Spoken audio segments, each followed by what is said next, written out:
الحمد لله رب العالمين والعاقبة للمتقين ولا عدوان إلا على الظالمين. أشهد أن لا إله إلا الله وحده لا شريك له وأشهد أن محمدا عبده ورسوله. أما بعد، واعلموا أن هذه الدنيا هي دار الممر وأن الآخرة هي دار المقر، فتزودوا من ممركم إلى مقركم وتأهبوا لعرض ربكم واعلموا أنكم غدا بين يدي الله موقوفون وأنتم عراه وبأعمالكم محاسبون وبما كسبتم مجزيون وسيعلم الذين ظلموا أي منقلب ينقلبون. أما بعد، الله سبحانه وتعالى أي mahad idilkeed u sugnaatay allihii naga dhigay islaam inaanu doortay inaanu noqono ummad islaam ah kana mid ah ummadii nabi maxamed calayhi afdalu asalaati wa azka asalaam. insha raxmaan waxaan doonayaa inaan xuso 10 arrimood iyo 10 xaaladood oo qofka muslimka ahi sabab u noqon karaysa inuu ku galo naarta, iyo 2 arrimood oo dumarka khaas u ah iyaguna ay sabab ugu noqon karta haddii ficilka iyo arrimaha ay ku dhaqmaan in ay naarta gelitaankeeda ku mutaystaan. wuxuu leeyahay allah subxaanahu wa tacaala: yaa ayuha aladiina aamanuu quu anfusakum naara waquuduha annaasu walxijaaratu calayha malaa'ikatun ghilaatun shidaad laa yacsuuna allaha maa amarahum wayafcaluuna maa yu'maruun. wuxuu leeyahay alle mu'miniinta isagoo la hadlayo, mu'miniinta yaay ka ilaaliya nafsadihiina ama nafsadiina iyo ehelkiinaba ka ilaaliya naartaasoo dabshidkeedii waxa lagu shidi doona ay noqon doonto dadka iyo dhagaxaanta. waa ilaahay subxaanahu wa tacaala indaar iyo digitaan uu inooga digayo naarta iyo dhibaatadeeda iyo hawnka lagala kulmaya awgeeda inaan nafsadaheennana ka badbaadsano, ilaahay aanu ka barino inuu ilaahay subxaanahu wa tacaala inaga badbaadiyo, ehelka yagiina wax ay sabab u noqon karaysa inay naarta ku galaanna in ilaahay subxaanahu wa tacaala inaga samata bixiyo. waa digid ilaahay subxaanahu wa tacaala uu inoo digayo inaan naarta sababaha lagu galo aanu ka fogaano, aynan ku dhiiranin. wakadalika waxau leeyahay nabiga calayhi asalaatu wasalaam: ittaqu nnaara walow bishiqi tamra, war naarta kaga gaashaanta oo naarta isaga dhiga oo iska ilaaliya naarta wixii aad ku mutaysan lahaydeen awgeedii, xataa ha noqoto yacni timirta jeexeeda, ama sadaqa ha noqoto, ama odhah wanaagsan ha noqoto, ama khayr ka shaqayn ha noqoto, xataa timir jeexeeda in la eg oo qadar acmaal ilaahay aad uga dhowaanaysid naarta kaga gaashaamo isaga ilaali buu leeyahay alrasuul calayhi afdalu salaati wa aska salaam. 10 arrimood markay iga dhegeyso, 10 arrimood waa guud, 2 oo gaar ka ah dumarka ayay qaas u tahay, sabab u noqon karaysa haddii ficilada iyo arrimaha laga helayo qofkaasi inuu sabab u noqon karayo inuu naarta ilaahay mutaysta subxaanahu wa tacaala. sababka ugu horeeya ee qofku ku mutaysan karaya inuu naarta u galo waxaa ka mid ah alkufru walishraaku billah, gaalnimo iyo in ilaahay subxaanahu wa tacaala wax loo wadaajiyo. ilaahay subxaanahu wa tacaala oo khalqigiisa lagu lamaaniyo, alle subxaanahu wa tacaala oo cibaadadiisa wax lagu barxa, alle subxaanahu wa tacaala cibaadadiisa iyo caabuditaankiisa oo cid kale loo sii maraa, cidday doontaba ahaatee cidda shirkiga samaysa iyo gaalnimada qof islaam ahaayee diintii ka baxa, ayagu waxaa weeyaan min awali alasbaab lidukhuuli nnaar, sababta ugu horeysa oo qofka haddii asigoo falkaa ku dhex jira uu ilaa alla ku oofsada ama ku dhintaayo naarta ilaahay subxaanahu wa tacaala uu gelayo. waa awalka ugu horeeya oo ah alkufru walishraaku billah. waliqowlihi tabaaraka wa tacaala baa rabbi ku leeyahay: ina aladiina kafaruu min ahli lkitaabi walmushrikiina fi naari jahannam khaalidiina fiiha ulaa'ika hum sharu lbariya. الله سبحانه وتعالى وحليه هي كوا قالوا بي وأهل الكتاب ككمل يهودي النصارى كوا مشركين تاع إلهي وحل وذاجنا يكفرة قريش الله وحليه في نار جهنم نار جهنم دحديدي أي أهادين وأي كسوغيهم الله وحليه هدنا كسوغناش لغم دافنه خالدين فيها دحديدي بين كواريا مركز ربي يري أولئك هم شر البرية مخلوقات كإلهي أورتي كوا سوا كوا وقشر كبدن وقنا عذاب كبدن ما حيكون متستن إلهي سبحانه وتعالى إن يكون قالوا بين شركنا إلي ماذين وكذلك بربي سبحانه وتعالى آياتك الكلية هي أنه من يشرك بالله فقد حرم الله عليه الجنة ومواه النار وما للظالمين من أنصار قفك إلهي سبحانه وتعالى وحلو ذاجيو أولا ربي سبحانه وتعالى وحو كحرمي جنة إنو قلب أي إلهي كحرمي مكانه ياتكي سنوحو أهانا يبوير الله سبحانه وتعالى النار كوا ظالمين تظلمي شركك وكدعانا عد أقرقارت مال انت ما إيهلي دونا marka sababta ugu horeysa oo qofka ku mutaysan kara cadaabka ilaahay naarta ilaahay subhanahu wa ta'ala inuu garawa al-kufru wal-ishraku billah ha urmeynaya xadiiska nabiga alayhi salatu wa salam kulaha man mata wa huwa la yushriku billahi shay'a dakhala al-janna ruuxi dinta markuu geeriyoonayay isagoo rabbi aan waxba u shirki yeelin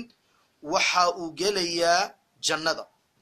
waman mata wa huwa yushriku billahi shay'a ruuxi markuu geeriyoonaya geeriyooday isagoo ilaahay cibaadadiisa jiritaanka ilaahay wax ku lamaaninaya shirka u sameynayo dakhala an-nar naarta buu galaya waa sababta ugu horeysa qofka uu ku mutaysan karo inuu naar galo qaybta labaad oo qofka ku mutaysan karaya inuu naar galo waxa weeyaan an-nifaaq munaafiqnimadu dadka laga dhax shaqeeya dadka wax loo kala rara ومنافق صفديسه هذا صفدا اسكو aragtayo allana kugu ofsada adigoo ku dhex jira idlaaq النار ilaahi subhanahu wa ta'ala ba galaysa ولقول تبارك وتعالى بربي وحليه إن الله جامع المنافقين والكافرين في جهنم جميعا الله سبحانه وتعالى وحو مركاسي اسكو غينيا وككل منيا منافقين تيا قالدا وحو ككل منيا نار جهنم أيو دمانتو ذا كل منيا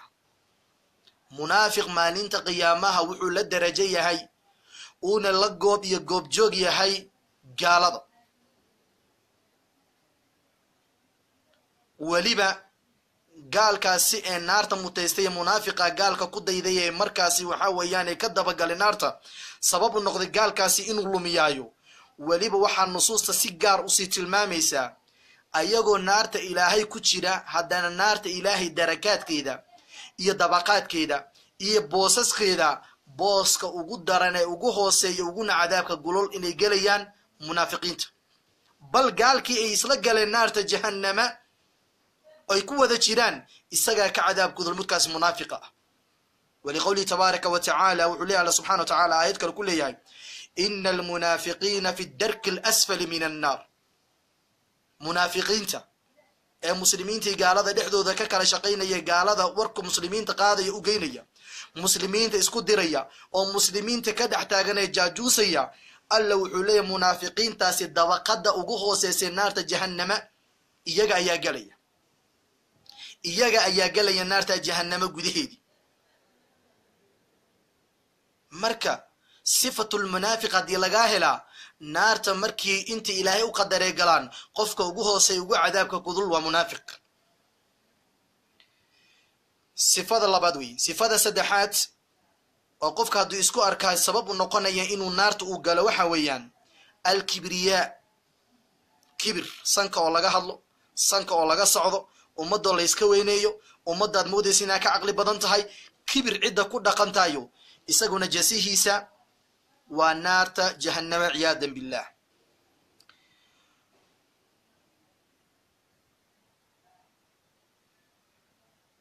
وحولي النبي عليه الصلاة والسلام لن يدخل الجنة من كان في قلبه مثقال ذرة من كبر جنة إلهي قلي مايو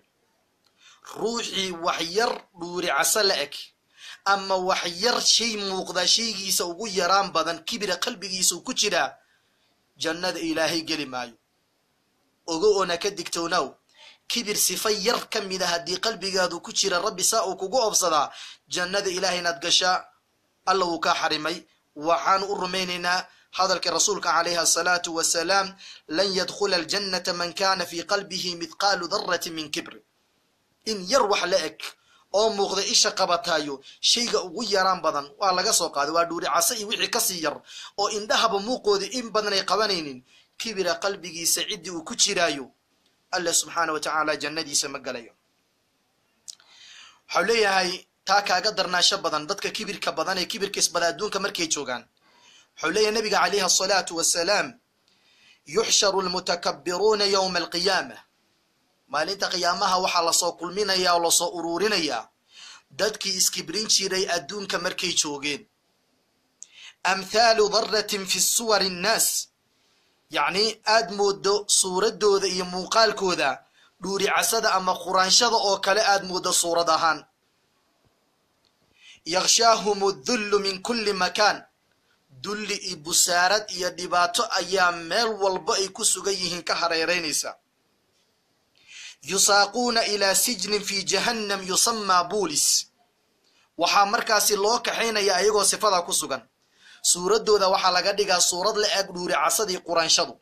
إيغو دليسان أيام ملائكتو هراريسا باوديسا وحا لوكا حين يا حبس كويا لنارت جهنم ومقعي ليراد بوليس حبس قابا لقينا يا نارت جهنم كويا كجر حبس قاسي أيا لغو حريا أما قوت كودبا النبي كورم عليه الصلاة والسلام وحوليه يسقون من عصارة أهل النار وحال معنى لغو بيسينيا أو لغو ورابينيا يعني دعانك أهل النار دعانك أهل النار كصوبها أيها حبس قاسي لي هذا بوليس تحديث كتيرا أي عبيان وعبيتان وحي قوضنا ينبا ودعانك أهل النار كصوبات عيادا بالله وصفة سدحات أو قفك وكم متيسن كريو إنو قرن نارتا الله سبحانه وتعالى صفة أفراد وحاويان oo naarta lagu galo dira namiimka umada warka u kala rara reeraha dumiya umadii qabaa'ilka isku dira dhibaato walba ka shaqeeya hadalka u kala raray awgiisa ayaa qofkaasi sifadaasiga ku dhinto in badan oo kamida waxa uu gelayaa Allah subhanahu wa ta'ala naartii uu warkaasi abuurtay xawlay nabiga alayhi salatu wa salam لا يدخل الجنة النمام أو النمام متك ديرالها ددك ورك أكلررا أو ددك يسكو دير مدح يسو قليا جنة إلهي قلي مايو يدون واصفو لقوت المامي هداتها يقف ددك وركو دي كدح شقي أكلرري عمل كاقيهي أما أدجي عشا سيديبا قولي كدو مسايو هوي آبا كوكا لقيسا ولا لا كوكا لقيسا أمت كوكا لقيسايو صفada hada ku dhimatayo jannada ilaahay galimaysid sifada shanaad waxa weeyaan oo qofka naarta uu ku mutaysan karayo al-kadhib wal-fujur beenta iyo xumaanta laga shaqeeyo waxa arkaysaa qof waaga sidoo u baryaba ilaahay nafta ku soo celiyay illa gabalku ka dhacaba wuxuu ku jiraa been sheegitaan iyo wuxuu ku jiraa xumaan inuu ka shaqeeyo ama xumaan uu sheego سميدان أركين داد ميديا مر والبا سو فرديستا داد فيسبوك مر والبا أونلاين كا داد مر والبا يوتيوب كيسا صادقا أف لبدي نبركو كلا قاضي حمان وحانا هين كهد لما يبين حولي الرسول عليه الصلاة والسلام وإن الكذب يهدي إلى الفجور وإن الفجور يهدي إلى النار اللو عليه النبي قيسى عليه الصلاة والسلام بانتو قفكو وحي كهكتا وكهنو نسايا وجعذا إنو كجارا ودد حمانتا وإن الفجور يهدي إلى النار حمانتا نقفك وحي أخر سيدا نارتا إنو قلايو marka beenta in laga fogaadayo xumaantii mar walba af laga hadla ficil laga sameeyo laga fogaadayo waxay sabab ku noqonaysaa jannada ilaahay inaad gasho labadaas aad samaysana waxay sabab ku noqonaysaa naarta ilaahay inaad gasho xawleey nabiga calayhi salaatu wasalaam dadka u maadeeya dadka u shactireeya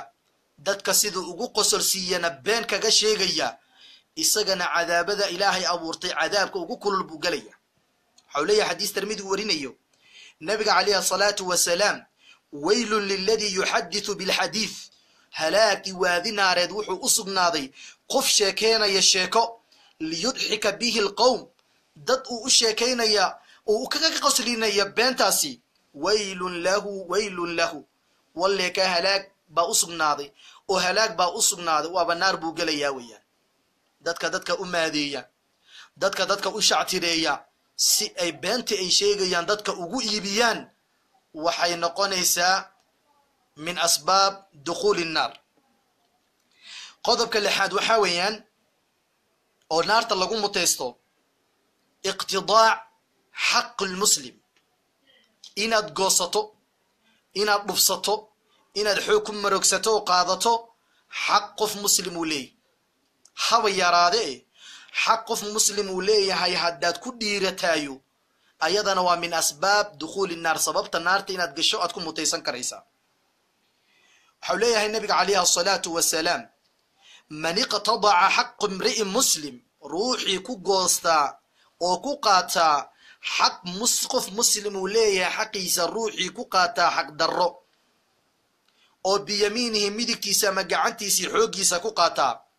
فقد أوجب الله له النار وحرم عليه الجنة إلهي سبحانه وتعالى وحقف كاسي واجبين يا كقريا إنه السبب النقضاء حقاسي قفك مسلم كقاتي إنه النار وكقلو جنة إلهي نوك حرم لكن ما أنت بني آدمك ويدو صدين بني آدمك حقودي إيجو أوغندبك أوغادين بلبدودي والوجود صدين waayo waxyaaba maanta la isla dhaxmaraya waxay tahay ku qabso ku qadimaysid sheygaasi dhulkaasi lacagtaasi guryahaasi ku qabso waliga ku qadimaysid wax un baa ka soo gaari markii maxkamadaha la isla tagana oo la yiraahdo la kala gar soorana dhaar buu isku jeexaya isagoo tixraacayo ku dhaara ku dhiman meesid maxkamadii dadkii shariicada ilaahay hay hortoodii buu ku dhaaranaya si uu xaqaasi u qaato awgeedii markaasuu dhaaranaya xawleeya rasuul calayhi salaatu wasalaam qofkii ruux muslima xaqiisa xaq daro ku qaatay isagoo duudsanayo jannada ilaahayna waa ka xarimaya naarta ilaahayna way u waajibaysaa oo uu galaya markaas saxaabada qaar kamid ah markuu xadiiska nabigu u sheegay calayhi salaatu wasalaam ayaa waxa uu weydiiyay mid kamid ah saxaabada faqala lahu rajul markaas nabigu wuxuu weydiiyay saxaabi wuxuu ku yiraahday wa in kana shay'un yasir hatta rasuulka allah wax yar hatta hadii uu xaq walaalkii ka dhufsada hatta wax yar yihiin hatta ma uu naar galaya markaas wuxuu yiraahday rasuulka calayhi salaatu wasalaam wa in kana qadiban min arak hada yaru nabi gacanta ku hayay buu saxaabiga tusaale ugu tusoo yiraahday hatta kan adiga wax la eg hatta oo xaq darraha duu walaalkii ka qaata oo nasida ilaahay ku oobsado ku dhintaayo xaqaasi Allah subhanahu wa ta'ala sabab wuxuu ku dhigayaa uu qaatay inuu naar ku galo imisa maanta xaq la qaatay imisa maanta guriyaha islaamka la qaatay imisa maanta dhulka islaamka la qaatay imisa maanta sharafta islaamka la iibsaday wallahi alazim maalin baa dhaartaasina laga goynaya maalina ku qabsashadaasna laga goynaya waana waxyaabaha dad badan maanta aad ugu badan yihiin ciyaadan billah qodobka toddobaad waxa weeyaan oo qofku sabab u noqon karaya inuu naarta galo qofka caadeysta inuu quuto xaraam subaxi waaga markuu bariyo illa gabalku u dhacayo warwarkiisa ugu weyn waxa weeyaan sidee macnaha aad xaraam aad cunta xaraamna aad u heshaa وحوليها الرسول عليه الصلاة والسلام من حديث عقبة بن عجرة النبي عليه الصلاة والسلام وحوليها وأيما لحم نبت بحرام فالنار أولى به yacni hilib kasta oo jirka bini aadamka ku yaala ee ku kora oo ku kobca yacni xaaraamtaasi naarta ilaahay subxaanahu wa tacaala baa u xaqnimo badan inay cuntaa walow kaana shaygaasi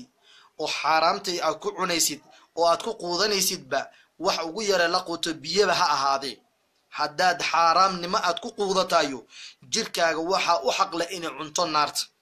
wa fii xadiidan ukhraa waxa uu nebigu ku leeyahay kullu jasadin nabata min suxtin fannaaru awlaa bih jir walba oo ku baxa oo ku koraa yacni suxtin ama boolin ku koraa xaaraam ku koraa fannaaru awlaa bihi naarta ayaa u oolaysan imisaa maanta inay soo shaqo tagtayo ubadkoodii xaaraam ku korsanaya imisaa soo shaqo tagtayo waalidkoodii xaaraam siinaya imisaa soo kallahaysa aqaariibtooda xaaraam siinaysa waa dhibaato inteedii la eg haddaad jirkaagii xaaraam ka ilaalin weysaa naarta ayaa u xaqnimo badan inay ku cunto marka asbaabta toddobaad ee naarta sabab kugu noqonaysa inaad gashayo waxa weeyaan inaad jirkaagii aad xaaraan quudiso xaaraan aad geliso qodobka sideedaad oo naarta sabab ku noqon karaysa haddaad ficilkaa aad ku dhaqanta ama aad samaysayo haddii alla kugu oofsado inaad naar gelaysa sideedaad waxa weeyaan inaad qof muslima ku sheegto waxaanu ahayn iyo waxuusan ku sugnayn maanta muslimiinta waa la jaa'ifaysanaya qof aqoon kuu leeyahay qof aan aqoon kuu lahayn wax buu kaa sheegayaa waxaadan ku sugnayn buu kaa sheegayaa isagoo qabiil ka duulaya isagoo yacni sharaf ka duulaya isagoo boos ka duulaya isagoo magac ka duulaya isagoo shaqo ka duulaya ayuu daldaloolo oo badan oo beenkaa samaynaya si ay dadka kuu nacaan booskaa iyo sharaftaasina uu helo wallahi alcadiim ka sheega ama wax ka sheega dadka muslimiinta ah waxyaabaha ugu badan oo naarta ilaahay lagu mutaysta bay ka mid tahay waxau leeyahay rasuul calayhi asalaatu wasalaam waman qaala fii mu'minin maa laysa fiihi yacni qofkii ku sheega qof muslima wuxuusan ku sugnayn askanahu allahu radqa dabalqabaal alla wuxuu dejinayaa oo hoy looga dhigayaa oo dhaxal loo siinayaa naarta markuu galaayo dhicaanka ahlu naarka ayaa la siinayaayoo quud laga dhigayaa xataa yakhruja camaa qaala walaysa bikhaarij yacnii ilaa uu ka dhex baxo mathalan xan baad ku haysaa oo walaalka wuxuusan ku sugnayn baad ka sheegaysaa intaasaad ka sheegaysid waxaad kala mid dhigan tahay intaasi aad ka sheegaysid walaalka iyo walaasha waxay ka dhigan tahay adigoo quudanaya dhicaanka ahlu naarka fa kayfa markaa naarta ilaahay gashaayo oo aad u noqonaysaa in markaasi aad quudato dhicaanka ahlu naarka wax ka sheega dadka muslimiinta waxaa lagu mutaystaa cadaab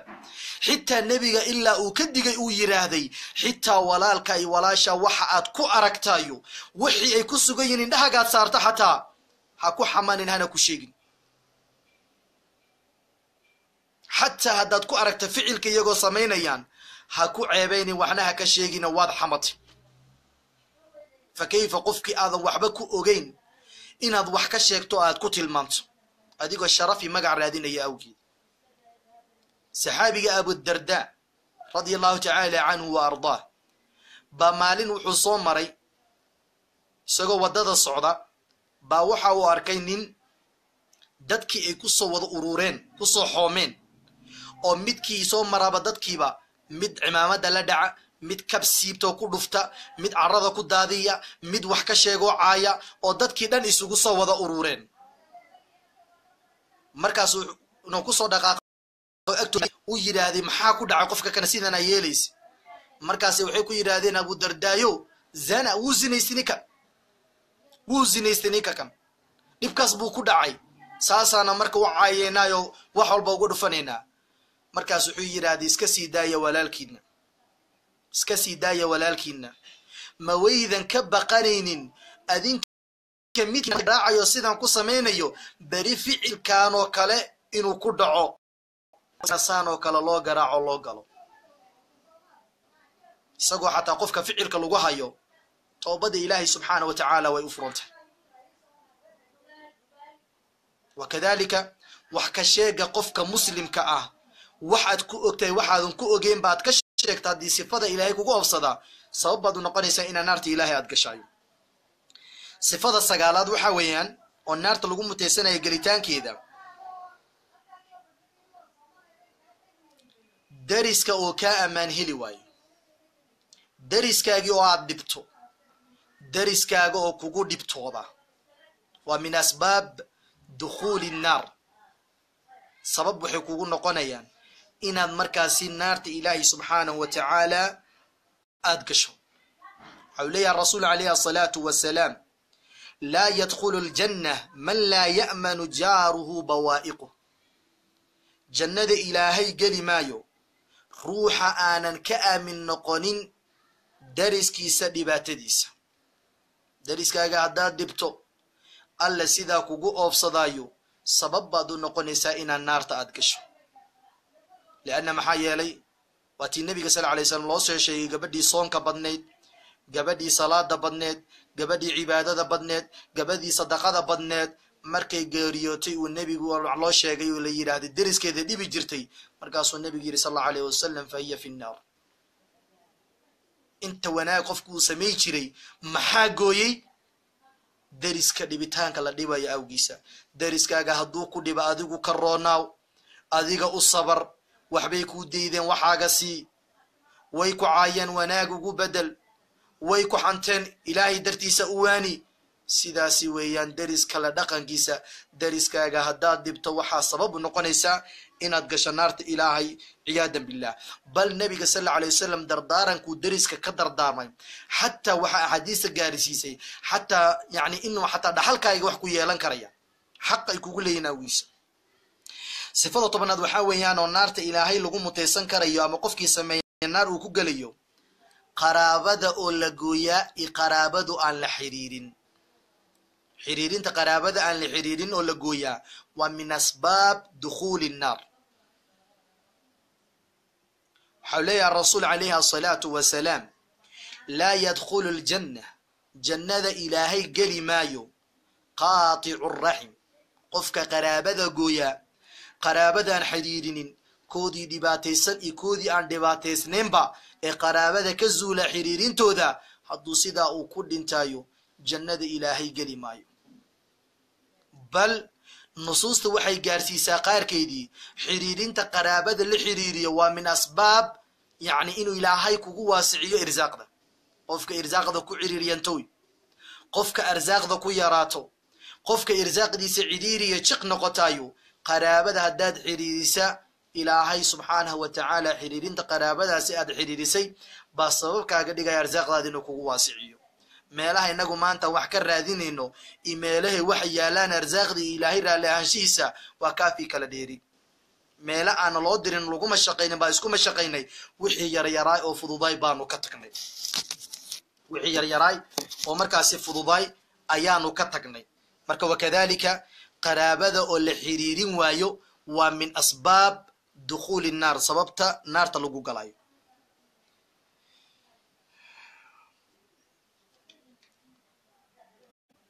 waxaa weeyaan qodobka 11aad marka oo sababu noqonaya qofka inuu naarta galayo qofka oo caadaysta cunitaanka ribada ama shaqadiisuba ay baa tahay riba inuu qaato riba dad uu cunsiiyo isagana u cuno cunitaanka ribada la cunaa ama ribada qofka uu cunaayo waa min asbaab dukhuuli nnaar sababku uu noqonaysa naarta ilahay inaad gasho حولي النبي عليه الصلاة والسلام لعن رسول الله صلى الله عليه وسلم آكل الربا وموكله والواشمة والمستوشمة والمصور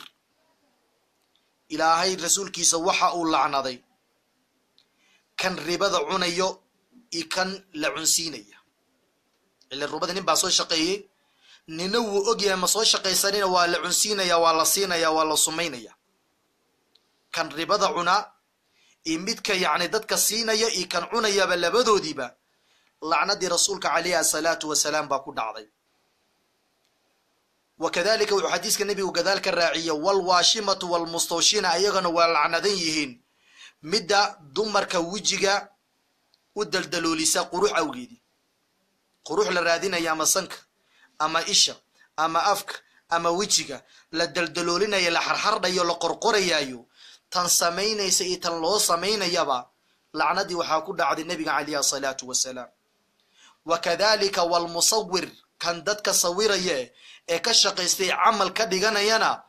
إساقنا لعنة النبي عليه الصلاة والسلام أكود عد marka mawduuca toobkooy tobanaad wuxuu nooga soo galay waxa weeyaan aakilu riba wa muukila kan ribada cunayo iyo kan la cunsiinayaba labadoodaas waxa weeyaan lacnadii waxa ku dhacday nabiga kaleey salaatu wasalaam ila qiyaama sa'na lacnada qofkii ku dhaqma way ku dhacaysaa marka tan maanta aanu ka dhibaateysanay waxa weeyaan inaan quruxdii aanu ka raadinay oo nabigu tilmaamay wal washimatu wal mustawshima tan yaan dadka wajiga u qorqorta meelaha u furatay qurux awgeeda iyo tan loo qorqorayay quruxda ka raadinaysa war qurux aanan ilaahay ku siinin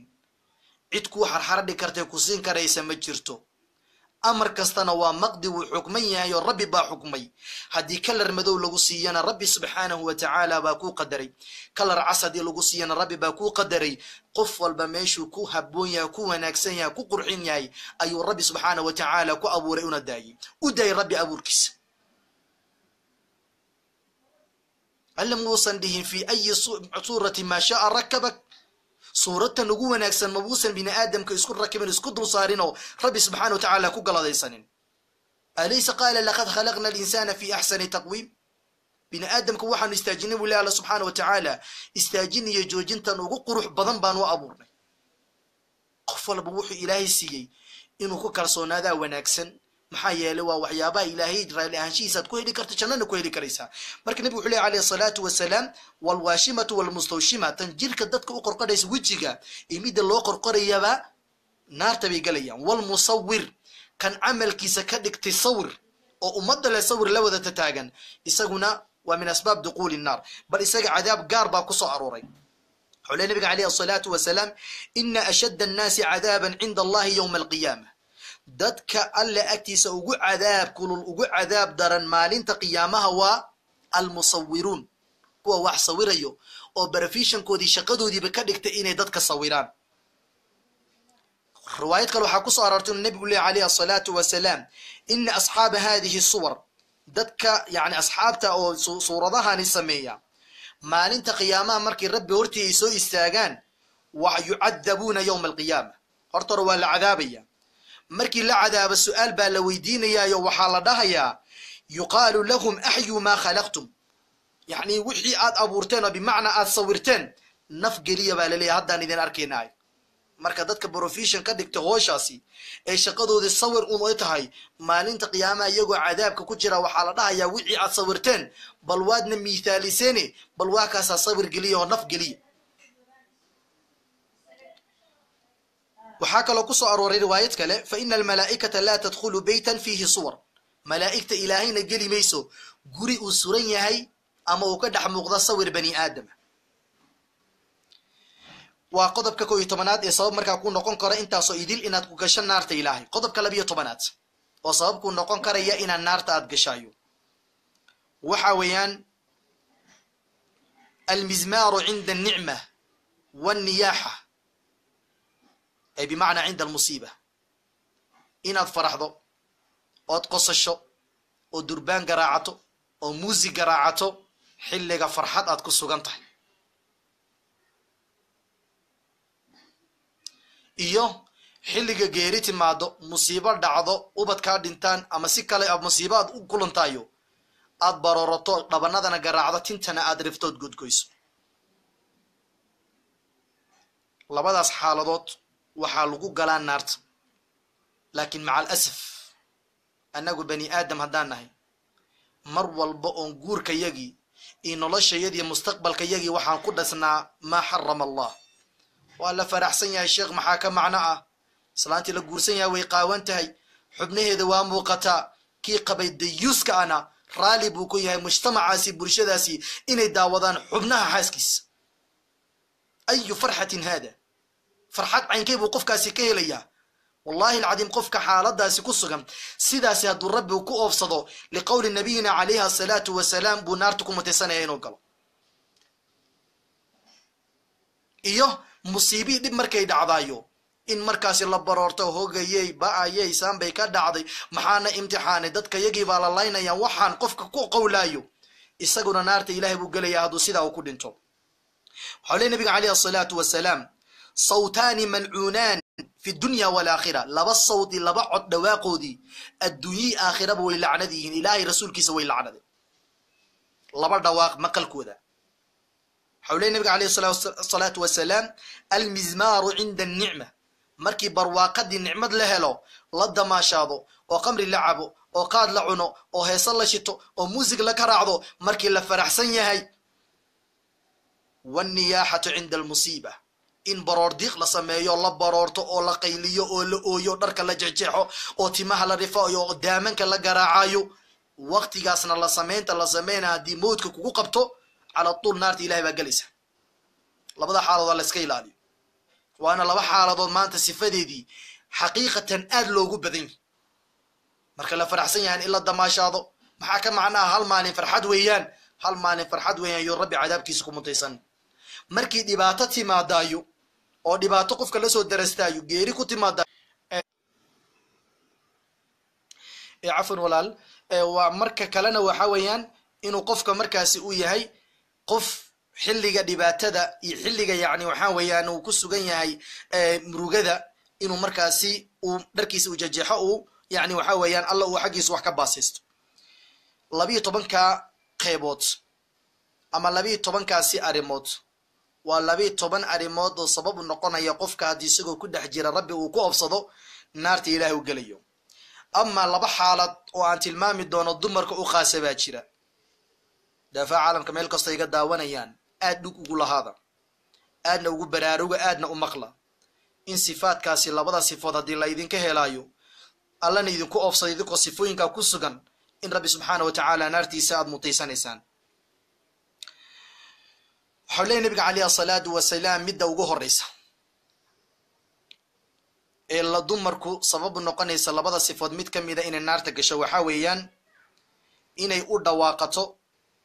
ama u yeerato ninkeeda iyadoosa sabab aysa maanta ugu yeeranaysasan jirin furin naagta ninkeedii ka dalbanaysa in la furo biduuni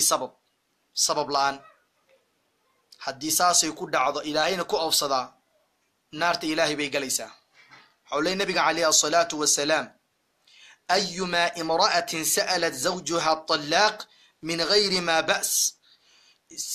qof kastoo dumara ee weydiisataa zawjkeedii in uu furo ama furin weydiisataa iyadoo wax dhibaato furitaanka u weydiisanaysa aysan jirin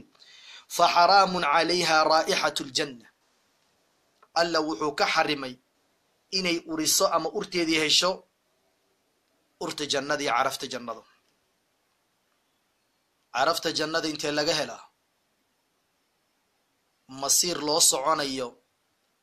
500 oo sano masiiri meel loo soconayo ayaa jannada carafteedii laga helayaa waa intaana jannada la gelin ka hor 500 oo sano masiir ah ama socdaal loo soconayo intaas oo macnaha sanadood ayaa carafta jannada laga helayaa haddii laakiin ay islaanta ama gabadha xaaska ah ninkeedii weydiisato iyadoo sabab la-aan iska kayfur ay tiraahdayo sidaana ku dhimato ciyaadan billah waxaa laga yaabaa in badanoo ka mida naarta ilahay inay ku mataysato maxaa yeelay hadalka cidda noo sheegaysa waa wamaa yantiqu cani ilhawa in huwa ilaa waxyun yuuxa marka sabab ha u noqonin biduuni sabab ayadoosan jirin inaa odaygaaga iyo xaajigaaga isagoo markaasi waxaa weeyaan ku raaligelinaya wax walba xaq walba ka soo baxaya inaa furiin ka dalbato adigoo adduunya doona ama si kalaba noqoba laakiin waayahani qoorta baa laysugu jiraa waa laysku dhibtooday marxalad walbana ilaahay baa garanaya laga yaabaa miskiinka saaka inuu soo baxay arsaaqu u soo raadiyey isagoo gabalkii dhacayna uu taagan yahayna oo markaasi uu yahay mid markaasi u raadinaya yacni wixii usoo shaqeeya u geynaya markuu geeya waxaa la leeyahay annaga biil nooguma aadan maqnayn innaga irsaaq nooguma aadan maqnayn xaas baa ku maqneed oo kalaad leedahay naa kala baad qabtaa shukaansi baad ku maqneed halka baa layskala ridaya isagana ilaahay baa ku ogo maanta idin lididkiisa wuxuu u baxay laga yaabaa xataa inuusan wax cunin sidee ubadkaaga aad u biilataano arsaaqdoodana xalaashaad u raadsataa marka in badanoo ka mid a dumarow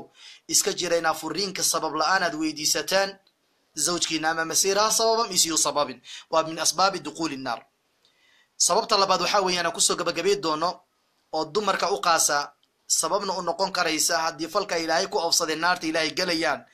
waxa weeyaan arrin khaasatan dumarka u qaasa waxau leeyahy nabiga calayhi asalaatu wasalaam sayakunu fi aakhiri hadihi lumma ummaddaana ummadayda ah aakhiru zamankii waqtigii qiyaamaha qumi lahaa markuu soo dhowaado waxaa imaan doono lagu garan doonaa rijaalun yarkabuuna cala almayaatiq rag ku socdo wax aad moodda sidii xiriirta oo kale culamada mufasiriinta markay fasirayaan xiriir maanta cid ku soconaysa ma jirte yacni ile xiriirta waxaa dusha laga saari jiray gaadiidka ee macnaha xayawaanka la dala saari jiray sida farasta iyo waxyaabahaas oo kale yacni maanta culimadu waxay ku fasireen marka xiriirtaasi waxay ku fasireen gawaarida cadcadka ee lagu socdo ee masaajida lala imaanayo oo masaajida yacni waxaa waye lagula soo tukanayo ragga maanta ee ilaahay khawaasta ka dhigaya maalka iska leh gawaari cadcad oo qurux badan bay ku socdaan masaajidadii salaadaha ku imaanaya wuxuu marka nebigu rijaalun yarkabuuna cala almayaatiq rag saaran yacni wax aad moodda xiriirta jilicsan oo kale xataa ya'tuu abwaaba masaajidihim ilaa ay yimaadaan masaajida iridihiisa ilbaabadiisa dhiganayaan salaadii bay gelayaan markaasi haba gale ilaahay baa u daysto maalkaa siiyey gaarigaana ilaahay baa siiyey oo u sakhiray si uu cibaadada ilaahay ugu kaalmaysto waa uu tagay salaadii buu galay laakiin arrinka meeshuu ka qurmi waa halkii macnaha in la fahmo u baahan dumarka meeshay kasoo gelayaan waa maxay marka waxaa weeyaan marka hadalka nebigu uu sii wado waxa uu yidhaahday raggaasi aad moodo inay markaasi saaran yihiin wax xiriirta jilicsan aad moodo gawaarida ah ee masaajidada salaadaha markay soo aadayaan ee hadduu ilaahay kuu roonyaan waxaa weeyaan ay soo wadanayaan gawaaridoodii ee salaadahana gelayaan wafanisaa'uhum kaasiyaatun caariyaat dumarkii iyo hablihii ay uga soo tageen guryaha waa kuwa qaawan haddana dhar wata cajiib siduu qof dhar wata ee dhar labisan uu u qaawan yahay sababtu u qaawan yahay waxaa weeyaan dharkii ay wataan ama dharkay labisan yihiin waa dhar aan cawradoodii qarinayn sida diraca qafiifka garbisaarta qafiifka dharka hoos laga xirto qafiifka oo xubin kasta jirkeeda soo daahirinaya muujinay in ilaahay u naxariista mooyaane arikan in badanoo ka mida u fiirso in badanoo ka mida u fiirso dadka qawaasta ah dadka ilaahay maalka siiyey ama mid cibaado ku xiran ha ahaado ama mida cibaado ku xirneen asalka gurigooda marka lagu laabto la eegtayo ama ubadkiisa ama qaraabadiisa ama zawjadiisa ama wax qaraabadiisa ka mida unbaa shareecada ilaahay ku tumanaysa xulay marka raggaas nabiga calayhi asalaatu wasalaam raggaasi sidaasi masaajidada iyagoo gawaaridii waxyaabaha cadcadka wala u imaanayo kale sida xiriirta waxa jilicsan oo kale fannisaa'uhum kaasiyaatun caariyaat haweenka ay qabaan iyo yacni xaasaskoodii waa kuwa markaasi dharna wata haddana qaawan imisa marka ilmoodii qaawan yihiin iyagana masaajidka safka hore ku jira